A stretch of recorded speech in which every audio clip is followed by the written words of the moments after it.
Hello friends. स्वागत है आपका हमारे यूट्यूब चैनल आर के हिंदी कहानियों में। आज की कहानी है, क्या बच्चों ने माँ की आखिरी इच्छा और पिता का सपना पूरा किया। पिछले कुछ महीने से बीमार चल रहे कन्हैया लाल बैरागी को गांव में उनके साथ रह रहा छोटा बेटा भरत लाल पास के शहर के बड़े अस्पताल में ले गया। सारी ज़रूरी जांचें कराने के बाद डॉक्टर महेंद्र चौहान ने उसे अलग बुलाकर समझाते हुए कहा, देखो बेटा भरत, आपके पिताजी की बीमारी बहुत बढ़ चुकी है और इस हालत में इनको घर ले जाकर सेवा करना ही ठीक होगा।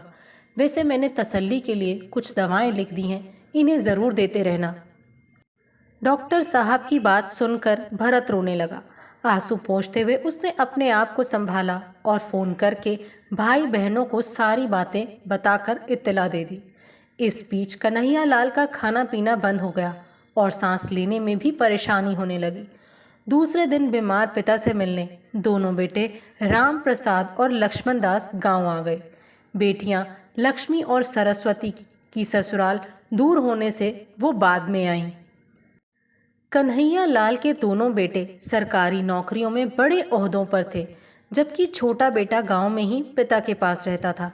बेटियों की ससुराल भी अच्छे परिवारों में थी। शाम होते होते कन्हैया लाल ने सब बेटे बेटियों को अपने पास बुलाकर बिठाया।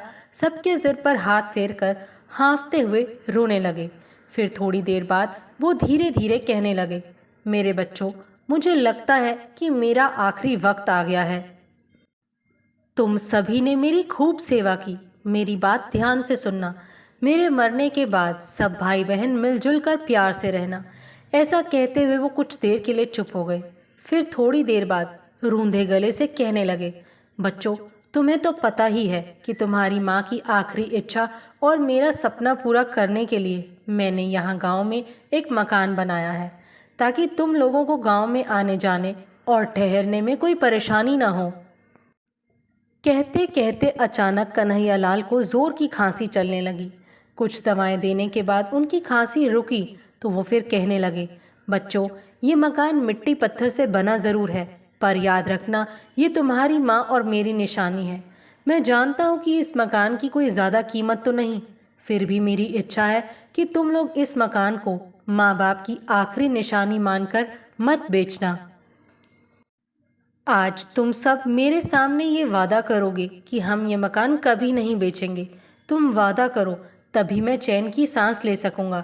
ऐसा कहते समय कन्हैया लाल ने पांचों बेटे बेटियों के हाथ अपने हाथ में ले रखे थे।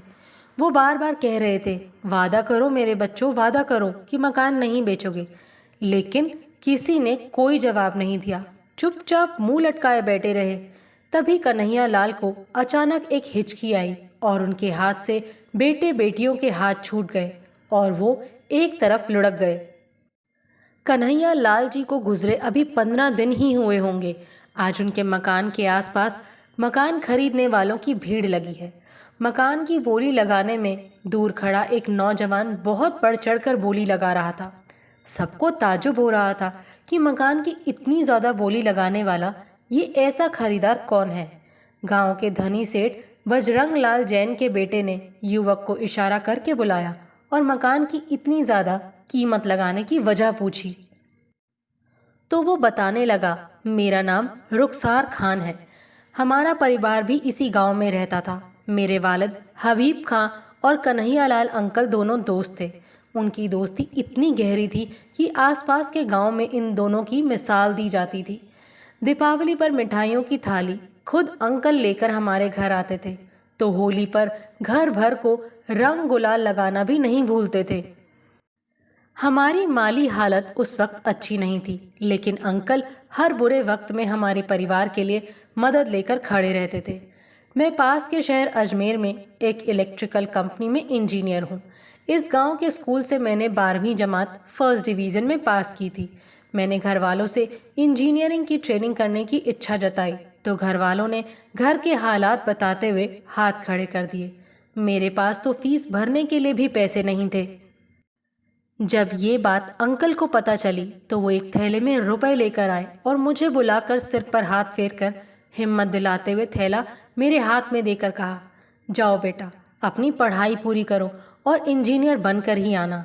कल जब गांव के मेरे एक दोस्त ने कन्हैयालाल अंकल के मकान बिकने और उनके परिवार के बीच बंटवारे के विवाद के साथ साथ अंकल की आखिरी इच्छा के बारे में बताया तो मैं सारे काम छोड़कर गांव आ गया।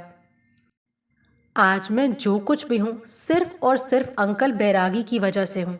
अगर वो नहीं होते तो मैं कहाँ होता पता नहीं।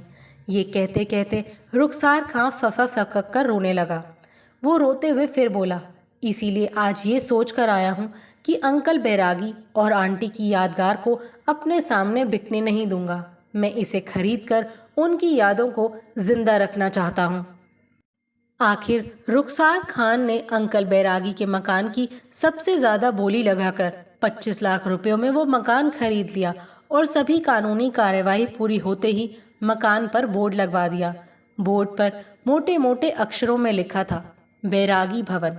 थोड़ी देर बाद कन्हैयालाल के बेटे बेटियां अपने माँ बाप की आखिरी निशानी को बेचकर रुपयों से भरी अटैची ले गर्दन झुकाए चले जा रहे थे। वहीं दूसरी तरफ रुखसार खान गर्व से बैरागी अंकल आंटी की यादगार को बिकने से बचाकर मकान पर लगे बैरागी भवन का बोर्ड देख रहा था। आपको हमारी ये कहानी कैसी लगी प्लीज़ कमेंट करके ज़रूर बताइए। अगर आप इस चैनल पर नए हैं तो इसे सब्सक्राइब करें और शेयर करें। Thank you.